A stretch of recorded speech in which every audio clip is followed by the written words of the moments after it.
अस्सलाम वालेकुम दोस्तों, 3 मार्च को सेनेट की 48 नशिस्तों पर इंतखाब होना है।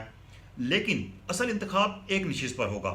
और ये इंतखाब हुकूमत के लिए तख्त या तख्ता का बायस बनेगा। अपोजिशन ने ये चाल क्यों चली और इसके पसे पर्दा क्या सोच है,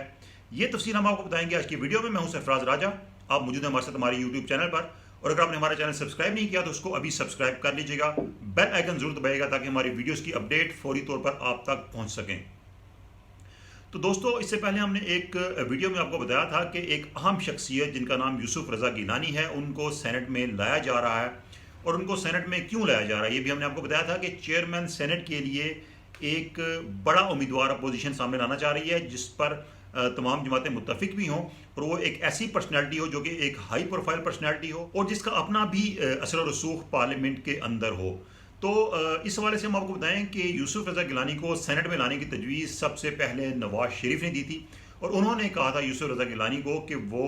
पार्लियामेंट का हिस्सा बने और सेनेट में आए। जिसके बाद डेलिब्रेशन में ये बात सामने आई कि अपोजिशन की तरफ से एक बड़ा उम्मीदवार सामने लाया जाना चाहिए और ये उम्मीदवार जो है ये फिर यूसुफ रज़ा गिलानी बने, जिनको सोचा गया कि उनको सेनेट में लाया जाए और उनको लाकर चेयरमैन सेनेट का उम्मीदवार अपोजिशन की तरफ से लाया जाए। अब उनको इस्लामाबाद से लाने का क्या मकसद है, तो ये एक बहुत बड़ा अपोजिशन ने कार्ड खेला है। उसकी वजह क्या है? उसकी वजह यह है कि यूसुफ रज़ा गिलानी अब इस्लामाबाद से पीडीएम के उम्मीदवार होंगे और इससे पहले हम आपको बता चुके हैं मुख्तलिफ वीडियोस में कि जो नंबर गेम है मरकज़ में यानी कि कौमी असम्बली में, वो काफ़ी क्लोज है। 172 अरकान चाहिए हैं सेनेटर मुंतखब होने के लिए सादा अक्सरियत के साथ। तो अगर हम देखें तो 7 नशिस्तें MQM की हैं और 2 आज़ाद उम्मीदवार हैं और 5 नशिस्तें इसमें मुस्लिम लीग काफ की भी हैं। अगर अपोजिशन की जानिब से ऐसी कोशिश की जाती है कि वो हुकूमत की इत्तेहादी जमातों में से 2 जमातों को अपने साथ मिला लें, छोटी जमातों को, तो ये सीट जीतना अपोजिशन के लिए कोई मसला नहीं होगा।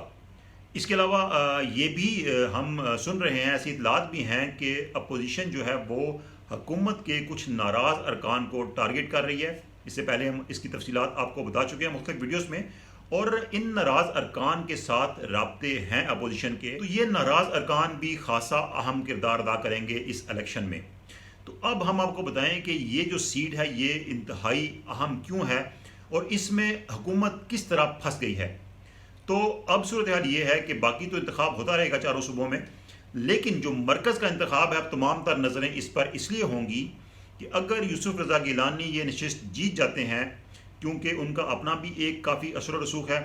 पीडीएम के भी इसमें वोट हैं और तमाम जमातें उनको अगर वोट करती हैं और इसके अलावा किसी हुकूमत की इत्तेहादी जमात को अपने साथ मिला लेते हैं और कुछ नाराज़ अरकान अगर उनको वोट देते हैं,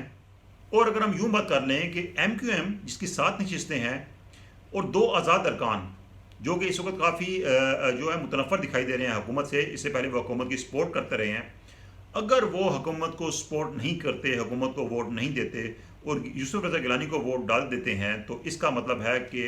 हुकूमत ये नशिस्त हार जाएगी। तो उसके बाद क्या होगा? उसके बाद जो अपोजिशन है उसका प्लान ये है कि अगर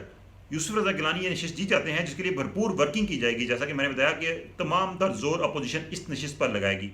तो अगर ये नशिस्त जीत जाती है अपोजिशन, तो उसके बाद क्या होना है? तो उसके बाद होना ये है कि एक मुतालबा सामने आएगा जो कि जिसको इखलाकी जवाज़ भी हासिल होगा। वो मुतालबा ये होगा कि वज़ीर आज़म अपनी अक्सरियत खो चुके हैं, क्योंकि जो अपोजिशन का उम्मीदवार था वो हुकूमत के उम्मीदवार के मुकाबले में इलेक्शन जीत गया है। तो इसके बाद इसको जवाज़ बनाते हुए ये मुतालबा किया जाएगा कि वज़ीर आज़म ऐवान से एतमाद का वोट लें। और ये मुतालबा क्यों किया जाएगा? अदम एतमाद की तहरीक और एतमाद के वोट में फ़र्क क्या है? तो हम आपको बता दें कि अगर अपोजिशन हुकूमत के खिलाफ, वज़ीर आज़म के खिलाफ अदम एतमाद की तहरीक लेकर आती है, तो ऐवान में 172 अरकान की सादा अक्सरियत अपोजिशन को साबित करना होगी। तो ये अदम एतमाद की तहरीक मुश्किल इसलिए है, एक बड़ा चैलेंज इसलिए है कि 172 अरकान पूरे करना ऐवान में यकीनी तौर पर एक बहुत बड़ा चैलेंज है। सबसे पहले तो आपने ये करना है कि आपने 172 अरकान पूरे करने हैं। उसके बाद उन अरकान की हाज़िरी ऐवान में यकीनी बनानी है उस तहरीक अदम एतमाद के दौरान। लेकिन इस हवाले से माजी में अपोजिशन का तजुर्बा अच्छा नहीं रहा चेयरमैन सेनेट के इलेक्शन में, हालांकि वो सीक्रेट बैलेट था, لیکن اس کے باوجود بھی ایوان کے اندر نمبرز پورے کرنا ایک مشکل کام ہے، کیونکہ لوگ اگر ایوان میں نہیں آتے، کسی وجہ سے کچھ ارکان جو ہیں وہ ایوان میں نہیں آتے، تو یہ تحریک ناکام ہو جائے گی، جس کے بعد آئین کے تحت اگلے 6 مہینے تک وزیر اعظم کے خلاف تحریک عدم اعتماد نہیں آ سکتی، اور اس موو کے پٹ جانے سے وزیر اعظم اور ان کی حکومت مزید مستحکم ہو جائے گی۔ تو اب جو اعتماد کے ووٹ کا معاملہ ہے، تو اس میں اپوزیشن اگر مطالبہ کرتی ہے حکومت سے کہ وزیر اعظم اعتماد کا ووٹ لیں، اور وزیر اعظم یہ مطالبہ مان کے اعتماد کے ووٹ کے لیے ایوان میں آتے ہیں، تو اس صورت میں وزیر اعظم کو اپنی سادہ اکثریت ثابت کرنا ہوگی، یعنی کہ 172 ارکان پورے کرنا اب عمران خان کی ذمہ داری ہوگی اگر وہ ایوان میں اعتماد کے ووٹ کے لیے آتے ہیں۔ تو یہ بھی بڑا چیلنج ہوگا۔ اس کی وجہ یہ ہے کہ حکومت کی اتحادی جماعتیں کافی ناراض ہیں،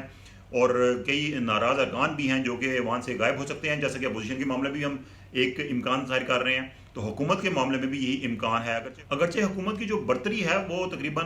8 یا 9 ارکان کی برتری ہے، سادہ اکثریت سے زیادہ ارکان جو ان کے پاس ہیں، لیکن اگر پھر وہی بات کہ اگر ارکان ایوان میں کسی وجہ سے نہیں آتے تو حکومت کے لیے ایک بہت بڑا چیلنج بن جائے گا ان کی موجودگی، اور اگر اعتماد کا ووٹ وزیر اعظم نہیں لے سکتے تو پھر ان کو یقینی طور پر مستعفی ہونا پڑ جائے گا۔ تو اب یہ بڑا کارڈ کھیل دیا ہے اپوزیشن نے کہ وہ ایک بڑے امیدوار کو اسلام آباد سے لے کر آ گئے ہیں، ان کی پوری کنوینسنگ کی جائے گی، ارکان سے رابطے کیے جائیں گے، اور کوشش کی جائے گی کہ وہ یہ نشست جیتیں۔ اپوزیشن کی تمام تر جو تحریک ہے اس کا دار و مدار اب اس نشست پر آ گیا ہے جو کہ اسلام آباد کی سینٹ کی نشست ہے، اور اگر یوسف رضا گیلانی یہ نشست جیت جاتے ہیں تو آپ یہ سمجھیں کہ اس کے بعد حکومت کے جو دن ہے ان کی الٹی گنتی شروع ہو جائے گی۔ تو اب دیکھتے ہیں کہ آنے والے دنوں میں کیا ہوتا ہے، اور یہ جو الیکشن ہے، یہ اسلام آباد کا الیکشن بالخصوص، یہ کس کروٹ بیٹھتا ہے، اس تمام تر صورتحال پر ہم نے نظر رکھی ہوئی ہے، اور اس حوالے سے جو بھی اپڈیٹ آئیں گی وہ آپ کے ساتھ شیئر کرتے رہیں گے۔ ہماری آج کی ویڈیو آپ کو اچھی لگی ہو تو دوستوں کے ساتھ شیئر کیجیے گا، لائک کیجیے گا، اور کمنٹس میں اپنا فیڈ بیک ضرور دیجیے گا۔ اللہ حافظ۔